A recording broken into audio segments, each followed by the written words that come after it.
दोस्तों, आज एक बहुत ही खौफनाक और दिल दहला देने वाली कहानी के साथ आपके सामने हाजिर हूँ।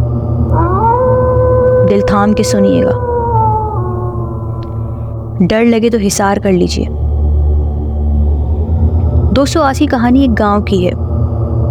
ये गांव है राजस्थान का आधनपुर। ये गांव राजस्थान में आधनपुर के नाम से मशहूर है। इसकी कहानी बहुत इंटरेस्टिंग है। इस आधनपुर में एक बच्चे की पुरस्कार मौत होती है। उस मौत के पीछे क्या रीज़न था, ये आपको कहानी के एंड में पता चलेगा, इसलिए स्टोरी बिल्कुल स्किप मत कीजिएगा। दोस्तों, कहानी की तरफ बढ़ने से पहले अगर आप मेरे चैनल पर न्यू हैं तो मेरे चैनल को सब्सक्राइब कर लीजिए।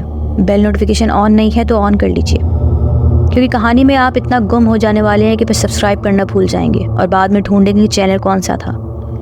अपने उन तमाम दोस्तों को भी शेयर कर लीजिए जो खौफनाक कहानी में इंटरेस्ट रखते हैं, ताकि वो भी इंटरेस्ट के साथ इस कहानी को सुन सकें।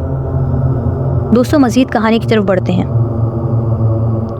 दोस्तों, कहानी कुछ यूँ है कि इस गांव में एक मैजिशियन थी, यानी कि जादूगरनी, बहुत मशहूर जादूगरनी थी। उसके पास बहुत सारे पपेट्स थे जो उसने खुद अपने हाथों से बनाए थे। और दोस्तों, जब भी हम कोई चीज़ अपने हाथों से बनाते हैं ना, तो उसकी अटैचमेंट अलग होती है, उससे लगाव अलग होता है, उससे कनेक्शन अलग होता है, उससे आपकी भावनाएं जुड़ जाती हैं। इसी तरह इस जादूगरनी के साथ भी था। इसने जितने भी पपेट्स बनाए थे वो सब अपने हाथों से बनाए थे। वो उन पपेट्स को अपने बच्चों की तरह समझती थी। हालांकि वो बेजान थे, लेकिन उसने अपने हाथों से बनाए थे तो उसकी अटैचमेंट अलग ही थी। उसको बहुत बुरा लगता था कि जब भी कोई उसके पपेट्स को कुछ भी बोल दे। वो अपने पपेट्स को बहुत ख्याल से रखती थी, बहुत हिफाजत करती थी उनको हर वक्त साफ़ सुथरा रखती थी। उन पे कोई चीज़ लग जाए तो फ़ौरन उसको साफ़ करती थी। हर वक्त उनको बनाओ सिंगार के साथ रखती थी। उसकी अटैचमेंट, उसकी दिल लगी वो अलग ही थी। वो बहुत मशहूर थी, इसलिए जगह जगह उसके प्रोग्राम होते थे। छोटा सा गांव था, इसलिए प्रोग्राम जैसे लफ्ज़ उसके ऊपर सूट नहीं करते। यानी छोटी छोटी तकरीबात होती थी या छोटे छोटे कोई भी इवेंट होते थे, उसमें उसका अलग स्टेज होता था। वो अपने स्टेज पर परफॉर्म करती थी। उसके सारे पपेट्स उसके साथ होते थे। लोग उसकी बहुत तारीफ़ें करते थे। बच्चे हों या बड़े बहुत इंटरेस्ट लेते थे उसके पपेट्स में, उसके मैजिक शो में। वो कठपुतली का नाच भी दिखाती थी और साथ में मैजिक भी दिखाती थी। वो अपने सारे जादू अपने पपेट्स के ऊपर रख के करती थी। वही उसकी कमाई का ज़रिया था और उसकी शोहरत का भी। लेकिन एक दिन उसको बहुत गुस्सा आया। एक दिन वो अपना मैजिक शो दिखा रही थी कि एक बच्चे ने बीच महफिल में उठ के उससे कहा कि तुम इसको इतनी अहमियत क्यों देती हो, ये सब तो बेजान हैं, तुम इनको अपना बच्चा क्यों कहती हो, ये कोई बच्चे थोड़ी हैं, ये तो हाथों से बनाए हुए कठपुतलियाँ हैं। उस जादूगरनी को ये बात बहुत बुरी लगी, उससे बर्दाश्त नहीं हुआ। उसने उसी वक्त वो शो ख़त्म किया और वहाँ से चली गई। अब उसके जाते ही शो भी ख़त्म हो चुका था। सारी पब्लिक उठ के जाने लगी थी।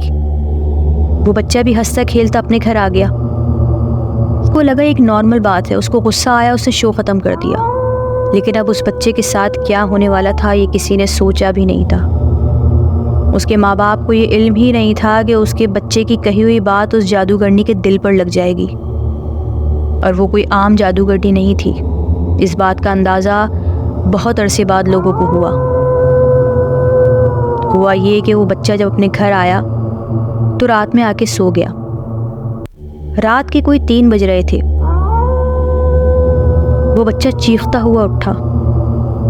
उसकी माँ उसके साथ सो रही थी तो वो भी घबरा कर उठ गई। उसने कहा, क्या हुआ बेटे?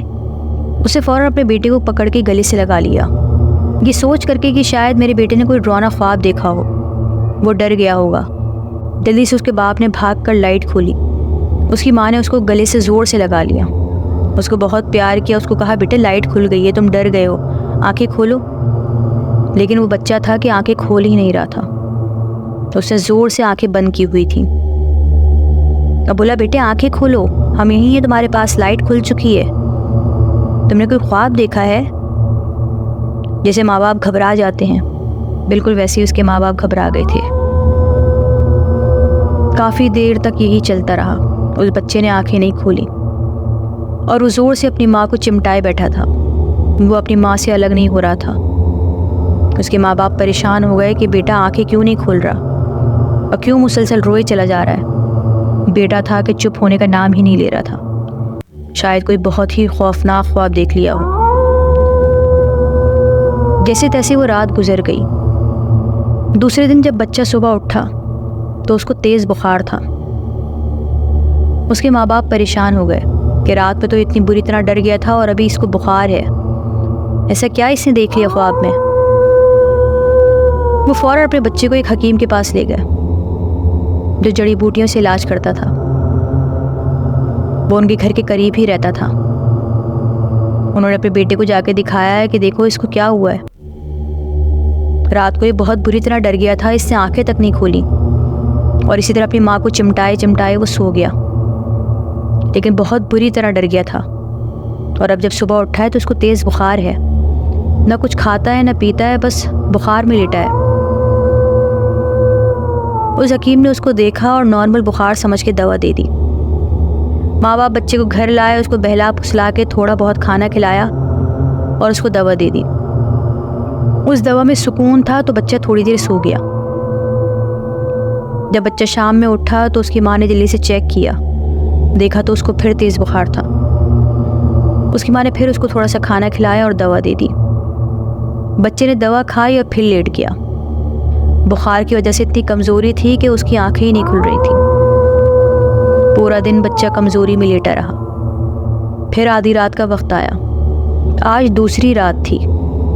बच्चा फिर घबरा कर 3 बजे उठा और उसी तरह ज़ोर ज़ोर से रोने लगा। उसकी माँ की फिर आँख खुली और घबरा कर अपने बच्चे को सीने से लगा लिया। बाप फिर परेशान हो गया कि रात के 3 बज रहे हैं और बच्चा फिर रो रहा है। माँ बाप को समझ नहीं आ रहा था कि बच्चे के साथ हो क्या रहा है। 2 रातें ऐसे ही गुजर गई थीं। फिर दूसरे दिन जब बच्चा सुबह उठा तो उसको बुखार था। बच्चा मज़ीद कमज़ोर हो चुका था। इसी तरह दिन से दिन और रातों से रातें गुजरती रहीं। बच्चे की तबीयत में कोई बेहतरी नहीं आ रही थी। माँ बाप परेशान थे कि बच्चे को हुआ क्या है। उन्होंने एक डॉक्टर से दूसरे डॉक्टर, दूसरे से तीसरे डॉक्टर, उन्होंने अपने मोहल्ले के जितने डॉक्टर थे, लोगों ने जितने डॉक्टर बताए थे, उन सबको दिखाया, लेकिन उस बच्चे की तबीयत में कोई सुधार नहीं आ रहा था। वो बच्चा दिन ब दिन कमज़ोर होता चला गया। उसके हाथ पाँव ऐसे हो गए थे जैसे कठपुतली के होते हैं, पतले पतले। उसकी आंखें अंदर को धंस गई थीं और वो सूख के काटा हुआ चला जा रहा था। उसके माँ बाप उसकी हालत देख देख कर रोते थे कि मेरा हंसता खेलता बच्चा किस हालत में आ गया। उस मोहल्ले के एक बुजुर्ग ने मशवरा दिया कि अपने बेटे को किसी तांत्रिक को दिखाओ। हो सकता है कोई ऊपरी असर हो सकता है कोई असरात का मसला हो सकता है किसी झपेटे में आ गया हो। उस गांव से काफ़ी दूर एक तांत्रिक रहता था जो अपने काम में काफ़ी माहिर था। उस बच्चे का बाप किसी तरह उस तांत्रिक को ले आया। उस तांत्रिक के सामने काफ़ी हाथ जोड़े, मिन्नत समाजत की कि मेरे घर चलो, मेरा बेटा बहुत बीमार है, न कुछ खा रहा है न पी रहा है, उसको दवा तक असर नहीं कर रही, उसका बुखार है कि उतर नहीं रहा, वो सूख कर काटा हो चुका है। उस बाप की तड़प देखकर वो तांत्रिक मान जाता है। वो इतनी दूर का सफ़र तय करके उस बच्चे के घर आता है। जब तांत्रिक उस बच्चे के कमरे में आता है और उसको देखता है, तांत्रिक उस बच्चे के पास आता है, उसके माथे पे हाथ रखता है और उसके माँ बाप से कहता है तुम लोग दूर हो जाओ, मैं कुछ पढ़ूंगा इसके ऊपर। माँ बाप दोनों घबरा कर पीछे हो जाते हैं।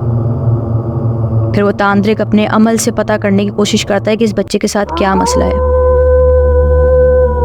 थोड़ी देर बाद तांत्रिक अपनी आंखें खोलता है और उसके माँ बाप को बाहर ले जाता है और बाहर जाकर उनसे पूछता है कि तुम्हारे बेटे ने किसी का दिल दुखाया था। तो माँ बाप कहते हैं कि नहीं, हमारा बेटा तो बहुत छोटा है, ये किसी का दिल कैसे दुखा सकता है। वो तांत्रिक कहता है नहीं, इसने किसी का दिल दुखाया है और उस औरत ने इससे बदला लिया है। उसके माँ बाप फ़ौरन परेशान हो जाते हैं कि कौन औरत, हमारे बच्चे ने किसका दिल दुखाया। फिर वो तांत्रिक अपने अमल से बताता है कि यहाँ पे कोई जादूगरनी है बहुत मशहूर है, तुम्हारे बेटे ने उसके साथ कुछ बुरा किया है। फिर उनको फ़ौरन याद आता है कि हाँ, हमारे बेटे ने उस जादूगरनी से उसके पपेट्स के बारे में कहा था कि तुम्हारी ये कठपुतलियाँ तो असली नहीं हैं, तो तुम इसको अपना बच्चा क्यों कहती हो, ये तो तुम्हारे हाथ की बनाई हुई है। बस इतनी सी बात कही थी।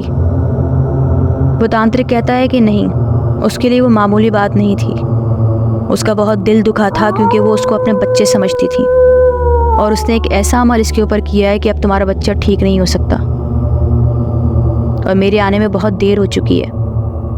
तुम्हारा बच्चा अब कुछ दिन का मेहमान है।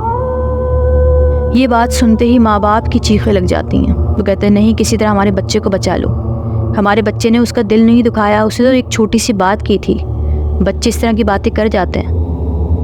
उस तांत्रिक ने कहा कि मैं कुछ नहीं कर सकता, तुम्हें उस जादूगरनी को ढूंढ कर उससे बात करनी होगी। तुम उसके पास जाओ और अपने बच्चे के लिए माफ़ी मांगो, अगर वो माफ़ कर देती तो हो सकता है तुम्हारा बच्चा ठीक हो जाए। वो माँ बाप बहुत परेशान होते हैं कि उस जादूगरनी को कहाँ ढूंढें, क्योंकि उसके बाद तो वो दोबारा नज़र ही नहीं आई। वो अपने मोहल्ले वालों से बोलते हैं कि आप लोग किसी तरह उस जादूगरनी को ढूंढने में हमारी मदद करें। पूरा मोहल्ला उस जादूगरनी को ढूंढने में लग जाता है, लेकिन वो जादूगरनी किसी को नहीं मिलती। भगवान जाने वो जादूगरनी कहाँ गई थी, वो कहाँ गायब हो गई थी। और अभी कुछ दिन ही गुजरे थे कि एक रात को उस बच्चे की चीखों की आवाज़ आई। वही रात को 3 बजे वो बच्चा चीखते हुए उठा और उसकी आंखें पूरी खुली हुई थी। खुली हुई नहीं बल्कि फटी हुई, जैसे किसी को बहुत दहशत में देख रहा हो। उसकी माँ उसको सीने से लगाए बैठी रही। उस बच्चे का मुंह और आंखें दोनों फटी की फटी थी, जैसे शायद उसने कोई भयानक चीज़ देख ली हो और अब बच्चे के अंदर सांसें बाकी नहीं थी। वो माँ उस बच्चे को चिपटाए ज़ारो कतार रो रही थी। उसका बाप इधर से उधर भागता फिर रहा था कि मेरे बच्चे को कोई बचा ले, लेकिन कोई क्या कर सकता था। मोहल्ले वाले आ गए, सारे दोस्त अहबाब सब इकट्ठा हो गए। उन सब ने जब उस बच्चे की हालत देखी तो उन सब ने अपनी आंखें फेर लीं। उनसे उस बच्चे की हालत नहीं देखी गई। वो बच्चा बिल्कुल एक कठपुतली की तरह था, जिसके पतले पतले हाथ पांव होते हैं, जिनकी बड़ी बड़ी फटी हुई आंखें होती हैं। उस बच्चे की इस पुरस्रार मौत के पीछे उस जादूगरनी का हाथ था। भगवान जाने वो कहाँ गायब हो गई थी। उसके बाद कभी किसी ने उस जादूगरनी को नहीं देखा। जी फ्रेंड्स, ये थी एक छोटी सी कहानी, यकीनन आपको बहुत पसंद आई होगी। इसी तरह की खौफनाक स्टोरीज आपके सामने लाती रहूँगी, लेकिन मुझे आपकी सपोर्ट की ज़रूरत है।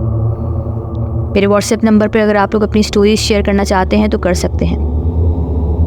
ये कहानी अपने उन तमाम दोस्तों को शेयर कीजिए जो खौफनाक कहानी में दिलचस्पी रखते हैं। स्टोरी पसंद आई है तो स्टोरी को लाइक और सब्सक्राइब करना मत भूलिएगा। बेल नोटिफिकेशन ऑन कर लीजिए ताकि तमाम नोटिफिकेशंस आपको मिलती रहें। इंशाल्लाह अपनी अगली स्टोरी में आपके सामने फिर हाजिर होंगी। अपना बहुत ख्याल रखिएगा, दुआ में रखिएगा, हिसार में रहिएगा। अल्लाह हाफिज़।